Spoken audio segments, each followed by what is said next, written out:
The ship called Baekdu came out of faster-than-light travel and stopped in the middle of nowhere. But it was not nowhere.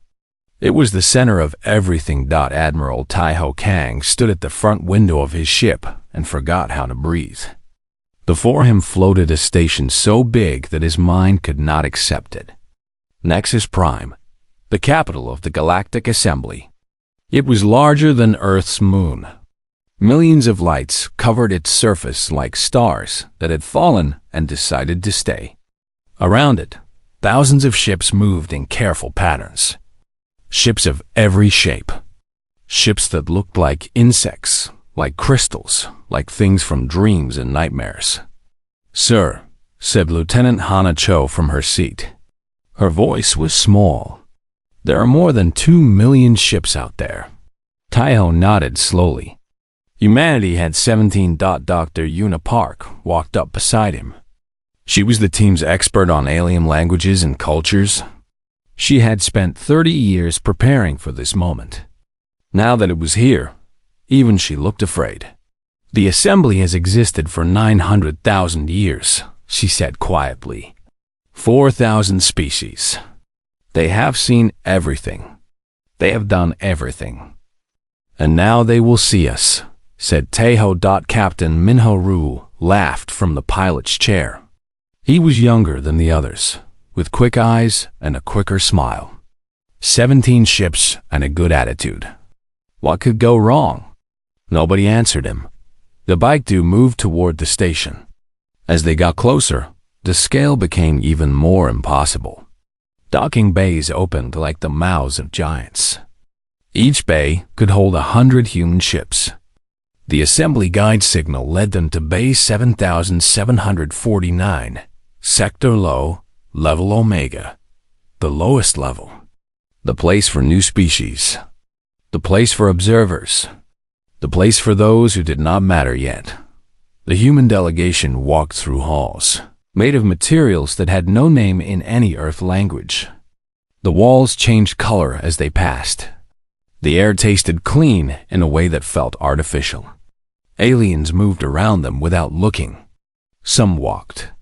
Some floated. Some moved in ways that hurt to watch. One creature passed close to Yuna. It looked like a slug the size of a car, leaving a trail of slime that sparkled. It glanced at her with eyes on stalks, made a sound like wet laughter, and continued on. They reached the assembly chamber.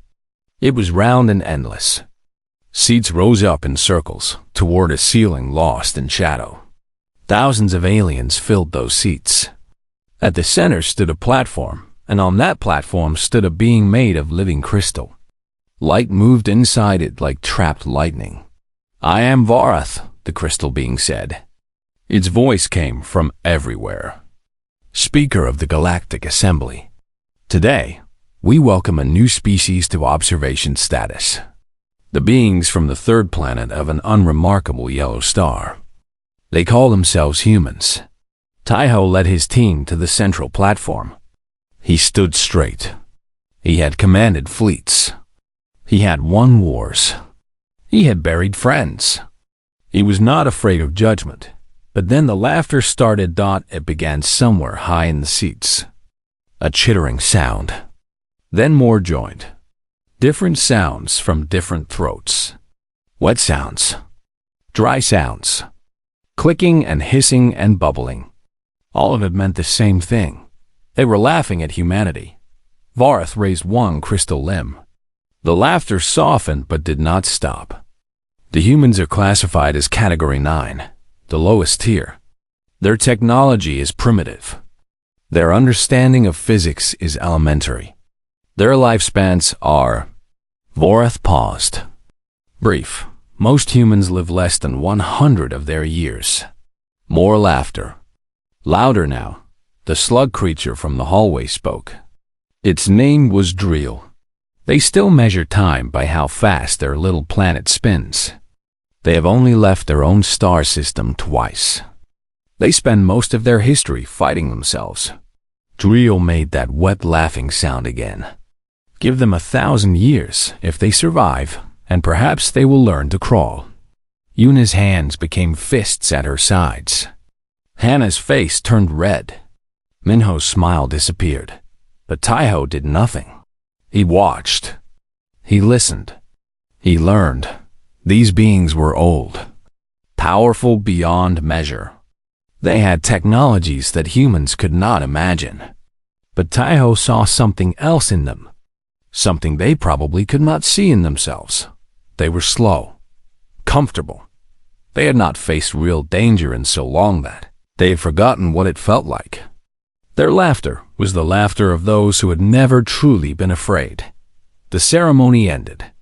The humans were given quarters in the lowest sector. Small rooms. Basic food. No windows. They were treated like children who had wandered into a meeting of adults. Taiho gathered his team in the small common room. Before he could speak, alarms began to sound. Red light filled the halls. The station itself seemed to shake. Yuna checked her communication device. Her face went pale. "The Dominion of Keth," she said. "They have launched an attack. 12 assembly worlds are under siege." "Who are the Keth?" asked Hannah. "An empire. They have been at war with the assembly for 12,000 years. The assembly has never been able to defeat them." The team moved to a viewing area. On the screens, they saw reports coming in from across the galaxy. Planets burning. Massive ships torn apart. The Keth fleet numbered 50,000 warships. The Assembly's defense force was scattered, unprepared. Varth's voice echoed through the station. "All member species, this is an emergency. The Dominion attacks with full force.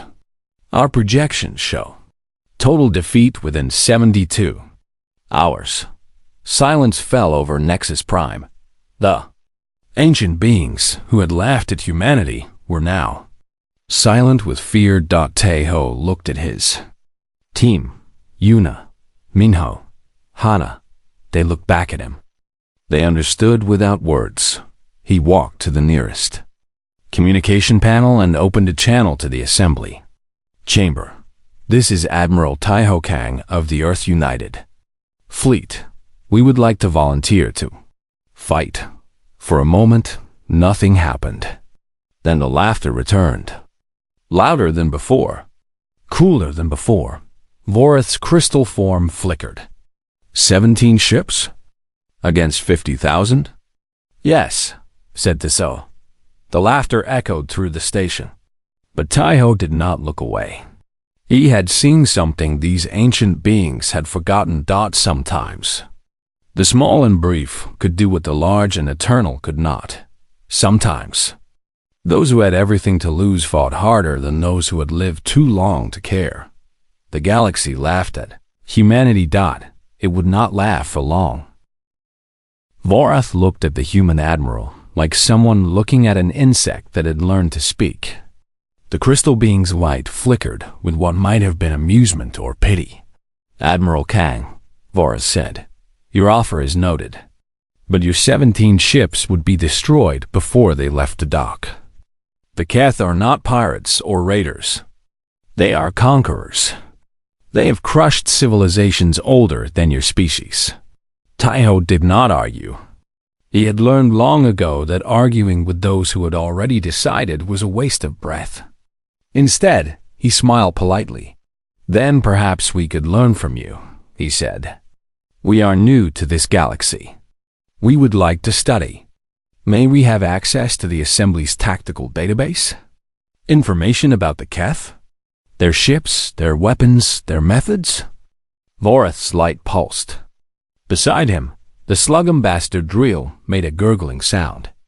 "You want to study the enemy that will destroy us? Like students reading about a storm while the storm approaches?" "Yes," said Taiho. "Exactly like that." Yuna stepped forward. Her voice was calm and respectful. "We only wish to learn. Knowledge is never wasted. Even if we cannot fight, understanding our destroyers has a kind of dignity." Something changed in Varth's light. Perhaps it was respect for those who faced death with open eyes. Perhaps it was simply the amusement of watching small creatures play at being warriors. Very well, said Vorath. Let the children study. Access granted. The humans returned to the bike due. In the small meeting room, Taiho gathered his officers around the main screen. The Assembly's database was vast. Thousands of years of war. Millions of battles.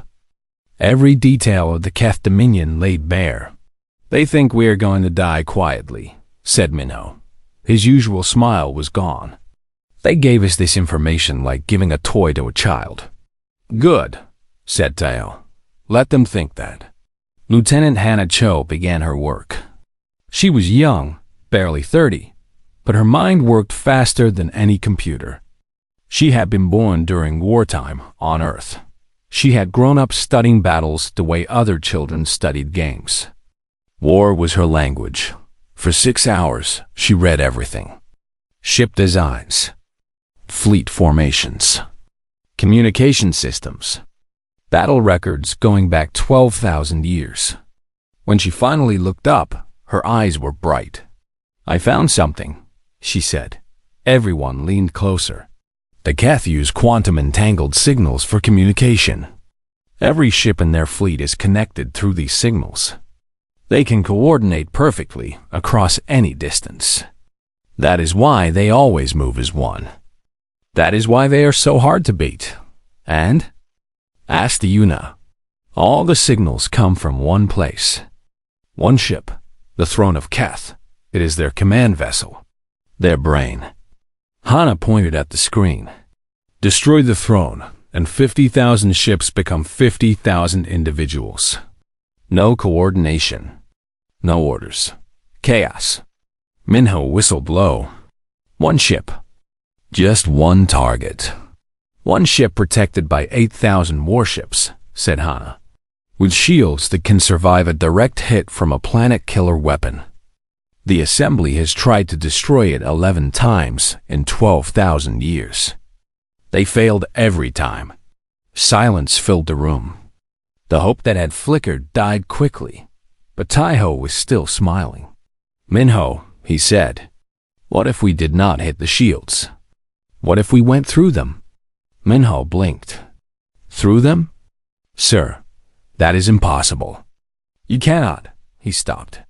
His eyes went wide. Sunfall. You want to use Sunfall. Yuna looked between them. What is Sunfall? Taiho stood and walked to the window. Outside, the massive station floated in the dark. Somewhere beyond that darkness, planets were burning. When we discovered faster-than-light travel, he said, we also discovered something else. Something we never told anyone. Not even the Assembly. He turned back to face them. We can create a weaponized wormhole. A tiny hole in space. A ship carrying this weapon can punch through any shield, any armor, any defense. It appears directly inside the target and delivers its payload. That sounds too perfect, said Hana. What is the cost? Taiho's smile faded. The ship that creates the wormhole cannot survive. The energy required tears it apart. Whoever pilots that ship does not come back. The room became very quiet. Minho stood up slowly. I will do it. No, said Taiho. Sir, I am the best pilot we have. If anyone can make that jump accurate, it is me. Let me, I said no. Taiho's voice was hard. This is not a suicide mission. We are going to win, and we are going to come home. All of us. He looked at each of them in turn. We will use Sunfall, but we will be smart about it. The main fleet creates chaos, draws attention. A small strike team gets close to the throne. One volunteer makes the jump. But we get everyone else out. Hana was already calculating. We divide into 3 groups. Fang Group attacks supply lines. Ghost Group handles electronic warfare. Dagger Group carries the Sunfall. Weapon.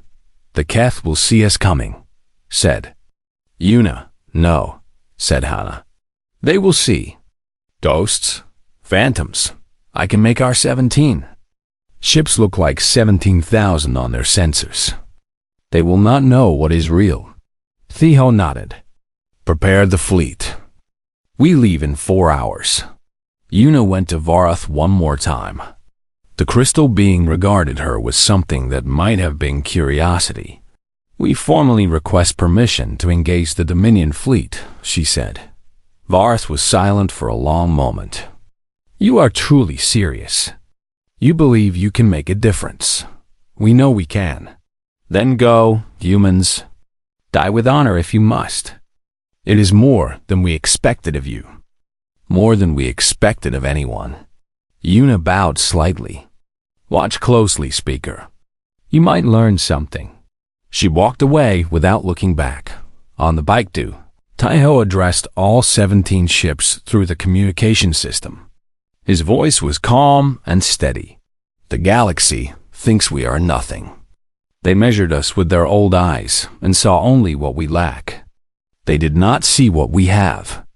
They did not see that we are hungry, that we are desperate, that we have spent our entire history fighting against impossible odds and winning anyway. He paused. Today, we show them what humans can do. Today, we end a 12,000-year war. Today, we go home as heroes or we do not go home at all. The fleet powered up. 17 ships. 4,000 souls. Against an empire that had terrified the galaxy for longer than human civilization had existed. The engines roared. The Baekdu led the way into the dark. Behind them, the galaxy watched and waited for news of their deaths. The news would be very different than expected. The human fleet traveled in complete silence. No signals. No communication between ships. They moved like shadows through the dark spaces between stars. Admiral Taiho stood on the bridge of the Baekdu, watching the endless black through the main window. Somewhere ahead, the Keth Dominion was burning worlds. Somewhere ahead, 50,000 enemy ships waited. Lieutenant Hana worked at her station without rest. She had divided the fleet into 3 groups, just as planned. Fang Group had 7 ships. Their job was to bite and run. Ghost Group had 6 ships loaded with electronic warfare equipment. Dagger Group had 4 ships, including the Baekdu. They carried Project Sunfall. We are approaching the war zone, said Minho from the pilot's seat. His voice was quiet, serious. The joking man was gone. In his place was a warrior. On the screens, the first images appeared. A planet called Nexer 7. It had been home to 2 billion beings. Now it was a ball of fire. Keth warships circled it like vultures around a corpse. Una covered her mouth with her hand. Hannah's face became stone. Minho's grip on the controls tightened until his knuckles turned white. These are the sleeping ones, said Hannah quietly. She was reading intercepted Keth communications. That is what the Keth call the assembly species. They think the assembly has become weak, soft. They believe this war is not a war. It is a harvest. They are not wrong, said Taiho.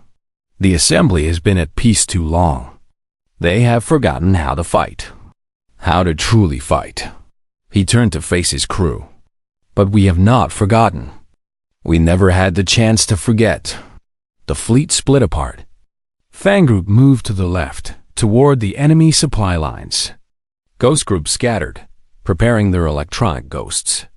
Dagger Group continued forward, straight toward the throne of Keth. Fang Group struck first. 7 small ships appeared out of nowhere near a Keth supply station. They did not attack the station itself. Instead, they destroyed the communication relays around it. Then the sensor buoys. Then the cargo ships bringing ammunition. A Keth commander named Warlord Gorn received the report. He looked at the damage assessments and felt something he had not felt in years: confusion. 17 ships, he said to his officers. The new species. The primitives. They are attacking supply lines? Yes, Warlord. They are not engaging our warships directly. They strike and vanish. We have lost visibility over Sector 7. Gorn laughed. It was a harsh sound, like rocks grinding together. The Keth were tall beings with gray skin and 4 arms. They had been bred for war over countless generations. They feared nothing. 17 gnats, said Gorn. Ignore them. Focus on the main objective. But the gnats would not be ignored. The Ghost Group activated their equipment. Suddenly, Keth sensors across the entire front went mad. Where there had been empty space, thousands of ships now appeared. Human ships. Assembly ships. Ghost ships made of nothing but signals and lies. Warlord, shouted a sensor officer. Massive fleet detected in Sector 12. No, Sector 8. They are everywhere. Gorn stared at the screens. Red dots covered them like a disease. His fleet was seeing enemies that did not exist. His commanders were requesting orders for threats that were only shadows. Find the real ships. Gorn roared. Find them and destroy them. He sent 200 warships to hunt the humans. Captain Minho received the warning from Fang Group. 200 Keth ships. Coming fast. Coming angry. They are chasing our people, he said. Te Ho nodded. Good. That is what we wanted. Minho, take command of Fang Group.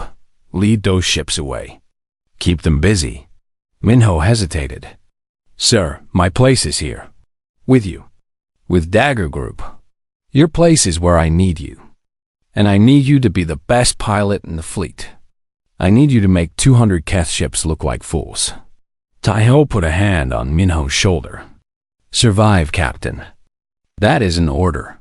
Minho saluted. Then he ran to the shuttle bay. 20 minutes later, he was aboard the Hala, leading what remained of Fang Group through an asteroid field. The Keth followed. Their ships were big and powerful, but they were not fast. They were not creative. They followed patterns that had worked for 12,000 years. Minho did not follow patterns. He flew between asteroids so close that the rocks scraped his hull. He made turns that should have broken his ship apart. He used gravity wells like weapons, slingshotting around dead moons at speeds that made his crew pass out from the pressure. One by one, Keth ships crashed into asteroids. Others collided with each other. The human ships were smaller, weaker, but they moved like living things. They danced while the Keth stumbled. You cannot catch us, Minho whispered to himself as another Keth ship exploded behind him. We are too hungry to die. Back with Dagger Group, Taiho watched the battle through scattered reports. 3 human ships were gone, but they had taken 40 Keth vessels with them. The math was impossible. It was also real. The path is opening, said Hana. The chaos is working. The throne of Keth is straight ahead. 4 hours at current speed. Yuna was monitoring assembly communications. They are watching, she said. The whole galaxy is watching. They cannot believe what they are seeing. Let them watch, said Taiho. Let them see what happens when you push humans into a corner. Let them see what happens when you laugh at the small and the brief. Dagger Group moved forward. The Bike-Do led the way, battered but unbroken. Behind them, the void was filled with fire and confusion. Ahead of them, the throne of Keth waited. It was a ship the size of a city. Weapons covered every surface. 8,000 warships surrounded it in layers of protection. At its heart sat the command center that controlled the entire Dominion fleet. Taiho looked at it on the screen. He had seen many impossible things in his life. He had fought many impossible battles. This was just one more. All units, he said into the communication system. His voice was steady, calm, the voice of a man who had already accepted what was coming. This is Admiral Kong. Execute Sunfall. The final attack began. The first hour was fire. Fang Group threw themselves at the outer ring of Keth defenders. They did not try to win. They tried to burn. Each human ship picked a target and attacked with everything it had. Missiles, cannons, ramming. When the weapons ran out, the Keth were surprised. They had expected the humans to flee or hide. Instead, these small creatures attacked like they did not care about death. Like death was just another weapon to use. 3 human ships died in that first hour. But they took 40 Keth vessels with them. The explosions lit up the black like new stars being born. The second hour was madness. Ghost. Group pushed their electronic warfare to maximum power. The Keth fleet's sensors became useless. Every screen showed enemies that were not there. Every communication was filled with false signals and fake orders. Warlord Gorn screamed for order. His commanders screamed back. Nobody could tell what was real anymore. Then the Keth started shooting each other. Destroyer thought it saw an enemy and fired. It hit its own cruiser. The cruiser returned fire. Within minutes, an entire section of the Keth formation was fighting itself. Ships that had served together for centuries were now killing each other in blind confusion. What is happening? Gorn roared. What are these creatures doing to us? No one could answer. No one understood. The Keth had been warriors for longer than humans had existed. They had never faced an enemy that fought like this. An enemy that turned their own strength against them. The third hour was blood. Captain Minho and what was left of Fang Group finally killed the last of their pursuers. All 200 Keth ships were gone.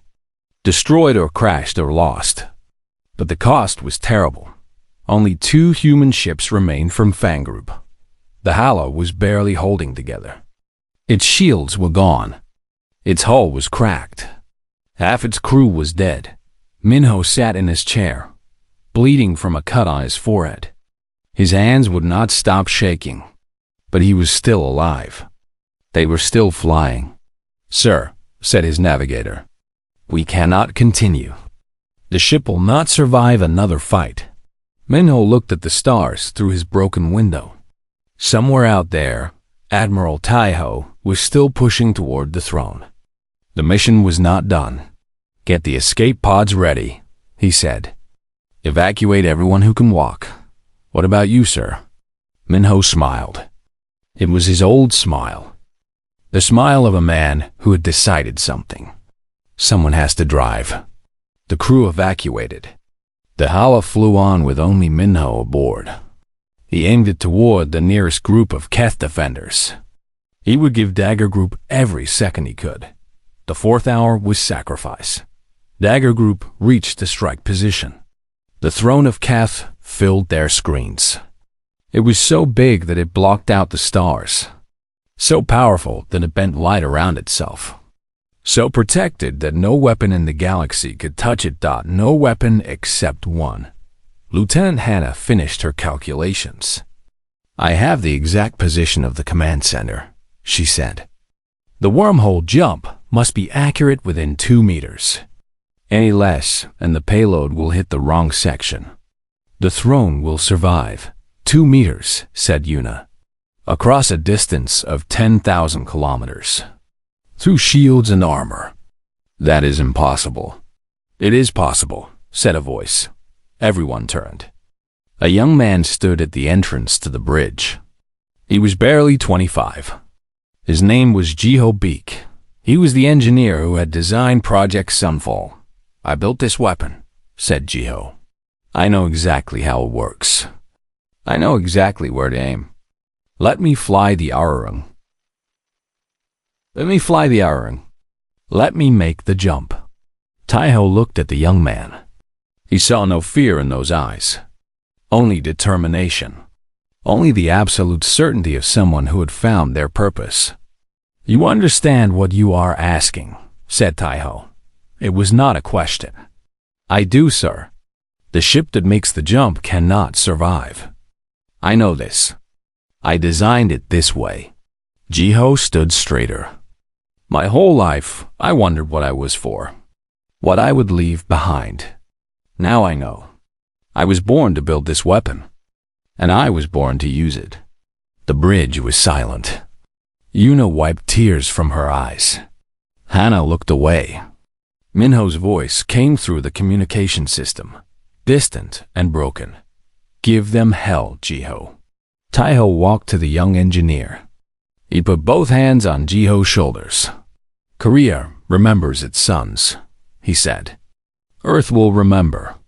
And after today, the whole galaxy will remember."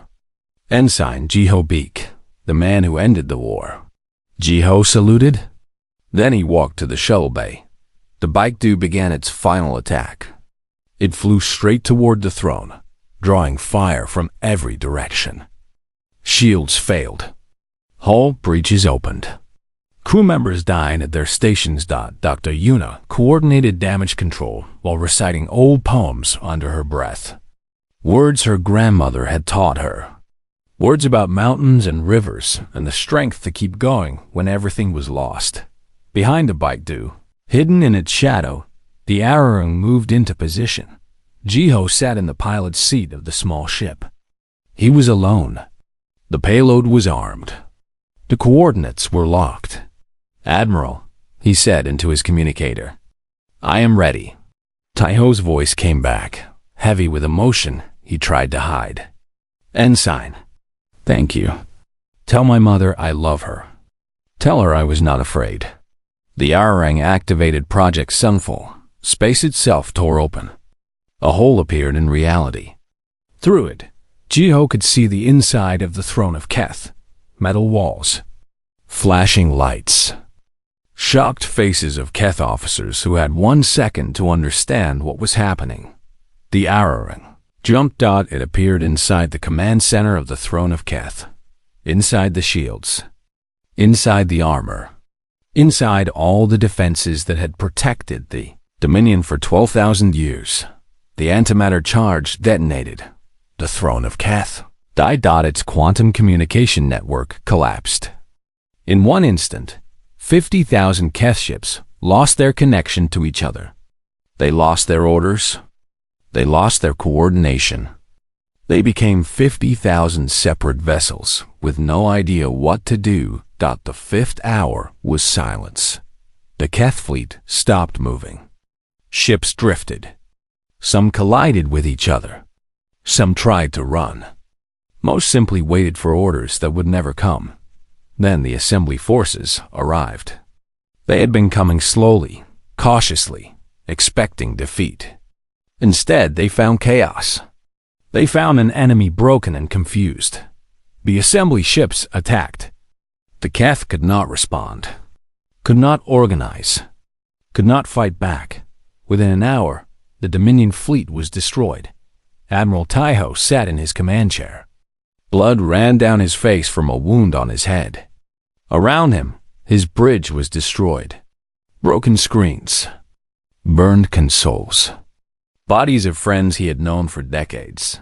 But through the cracked main window, he could see the debris field where the throne of Keth had been.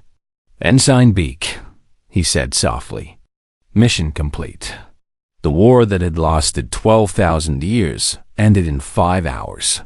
And somewhere in the wreckage, among the pieces of the Ararang and the ruins of the throne, a young man's sacrifice burned brighter than any star. 3 days later, the human fleet returned to Nexus Prime. Of 17 ships, 9 survived. Some were so damaged that they had to be towed. Others flew on engines that should have failed hours ago, held together by the will of their crews and nothing else. Of 4,000 humans who had left for war, 1,847 came home. The Baekdu docked at the station. Admiral Taiho walked down the ramp with his head held high. Beside him walked Dr. Yuna Park, her arm in a bandage. Behind them came Lieutenant Hana Cho, who had not slept in 4 days. And finally, Captain Minho Ru, limping on a leg that doctors said he should not be able to use at all. The assembly chamber was full. Every seat was taken. Thousands of aliens who had laughed at humanity 3 days ago now sat in complete silence. Their eyes followed the small group of humans as they walked to the central platform. Vorath stood at the center. The crystal being's light was dim, uncertain. "We do not understand," said Vorth. Dr. Yuna stopped walking. She looked up at the speaker. "What do you not understand? Your species is young. Your technology is primitive. Your lives are brief. You have only just learned to walk among the stars." Vorath's light flickered like a candle in wind. "Yet you did what we could not do in 12,000 years. You ended the war. You destroyed the Dominion. How?" Admiral Taiho stepped forward. His face was tired. His uniform was burned and stained. But his eyes were clear. "Because we are not afraid to die," he said. "And we are even less afraid to fight." The chamber remained silent. Every being listened. "You measured us with your old eyes," Taiho continued. "You saw that we live short lives, and you thought that made us weak. You were wrong. Our short lives make us desperate. They make us hungry. We do not have 1,000 years to plan and wait. We have to act now, today, this moment." He walked in a slow circle, looking at the assembled species. "You saw that our technology was primitive, and you thought it made us helpless. You were wrong again. We have spent our entire history solving problems with less than we needed. We have built civilizations from nothing. We have survived ice ages and plagues and wars that should have destroyed us. We learned to make weapons out of anything, out of nothing." Yuna spoke next. Her voice was softer, but carried just as far. "You laughed at us because we fought each other. You thought it was proof of our barbarism. But it was actually our training. Every generation of humans has known war. We have never forgotten how to fight. We never had the luxury of peace long enough to forget." Hannah stepped forward. The youngest of them. The tactical genius who had found the way to win. "Your war lasted 12,000 years because you fought with rules, with traditions, with patterns that the enemy could predict and counter. We have no such rules. We fight to win. Nothing else matters." Minho spoke last. He leaned on a metal crutch, but his voice was strong. "And we do not leave our people behind. We do not accept losses as acceptable. Every human life matters to us. That is why we fight so hard. That is why we are willing to sacrifice everything." He paused. "Lamas gave his life to end your war." His name was Jiho Beek. He was 25 years old. He was brave and kind and brilliant. Remember his name. The chamber was absolutely still. Then Ambassador Driel moved forward. The slug creature who had mocked humanity on that first day now lowered himself to the floor. It was a bow of deep respect in his culture. "Forgive us," said Driel. "We saw only what you lacked. We did not see what you possessed. We were blind, and our blindness nearly cost us everything." Vorath's light began to brighten. "Admiral Kang, the Assembly has discussed the matter. We wish to offer humanity full membership. Not as Category 9 observers, as Category 1 founders, equal to the oldest species in the galaxy. It would be the first such elevation in 200,000 years." Taiho looked at his team. They nodded. "No," he said. The chamber gasped. Waves of confusion rippled through the assembled beings. "We do not want a seat at your table," Taiho explained. "We do not want to be above other species or below them. We want partnership. Equals working together. Nothing more and nothing less." Vorath considered this for a long moment. "You would refuse the highest honor we can offer? We would accept something better. Respect without ranking. Friendship without hierarchy. A chance to work together as partners, not as masters and servants." The Assembly voted. It was unanimous.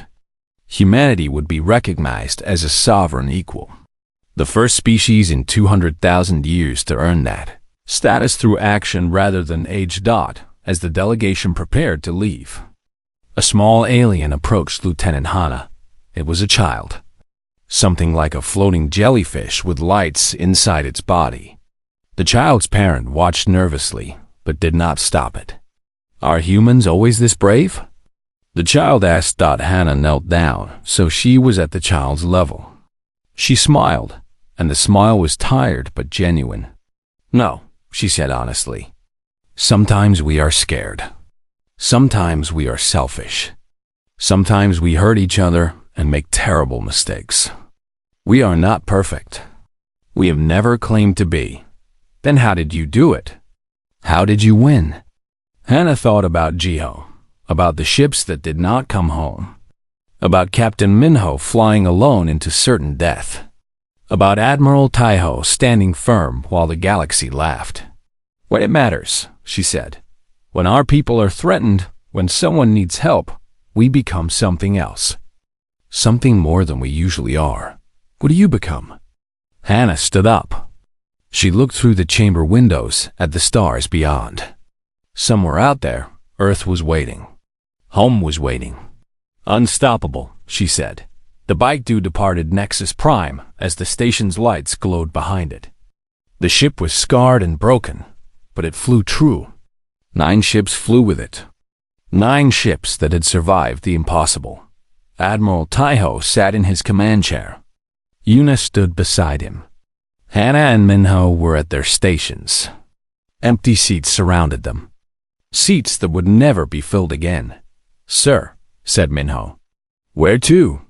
Taiho looked at the stars, at the infinite darkness that had once seemed so frightening. It did not seem frightening anymore. Home, he said. Take us home, Captain. The engines powered up. The fleet turned toward Earth. Behind them, the galaxy began to change. Word spread from world to world. The story of 17 ships against 50,000. The story of the species that was mocked and then proved everyone wrong. The story of Jiho Beak, who gave everything so that others might live. In 1,000 languages. On 1,000,000 worlds, the message was the same. Do not mock the humans. Do not threaten them. Do not test them. They are brief and fragile and beautiful, and they are utterly without fear. The stars stretched as the Baidu jumped to faster than light speed. Earth waited on the other side. The crew was tired and wounded and changed forever, but they were going home, and the universe would never forget what they had done.